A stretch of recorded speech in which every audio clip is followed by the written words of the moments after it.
Welcome to part 1 of my exploration into pro gaming. That is, taking yourself to a high level of competitive gaming in any game you play. The definition of talent is something that is a natural aptitude or skill, a discernible amount of ability that anyone can see delineates you from the average. Talent is something we see in athletes and artists, for example, someone that has the eye, a pinpoint accurate quarterback, or a photographer that always captures a pleasing image. But talent is a word that some feel degrades the amount of work someone puts into being particularly good at something. In the competitive gaming scene, you can have excellent eyesight that costs another player that headshot you just made, or maybe slightly more agile fingers that allow you to hit keys with a millisecond faster response time. But in the end, competitive gamers, just like those athletes and artists, have key traits that lead to their excellence. My personal number one trait for a competitive gamer: they are studious.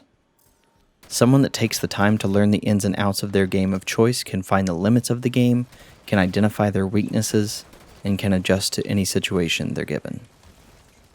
There's something to be said for instincts, but being studious requires the repetition of game scenarios, the practice, the breakdown of the whys and hows that make a game tick.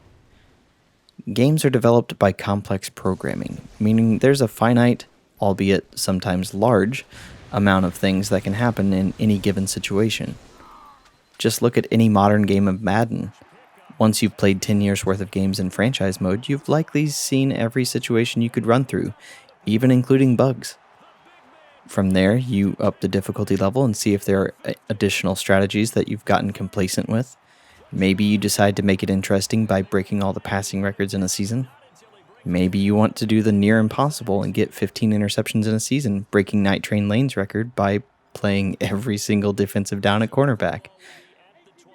That takes dedication, decision-making, and the patience to use what you've learned over time to improve. It's no wonder that esports champions want to be treated like athletes, and the environment has grown around the industry as such. Of course, there's money in the industry, but if low-revenue universities are willing to drop full rides for someone to play video games, there's a bit more to it. They know that achievement at a high level requires one to eat, breathe, and sleep that interest. When countless teammates and opposing players heap praise onto Drew Brees, it's not because he's the prime physical specimen at the quarterback position. It's that he's taken the reps and lived through a countless number of situations on the field that make him the most prepared for what is bound to happen there. My Saints fandom aside, a quality pro gamer will read the patch notes and ready her gameplay style for the unfortunate nerf to her main. They'll watch clips of the no-name playing a casual tournament just as much as the number one ranked player, in case there's a strat yet to be uncovered. They'll record and rewatch so many hours of their own gameplay that they'll take some time to be offline and consider quitting. But a champion gamer will come back, better than ever, because they have resolve, and due to being studious, they know what they can be and what they can't. They've seen it all, so they can deal with it all.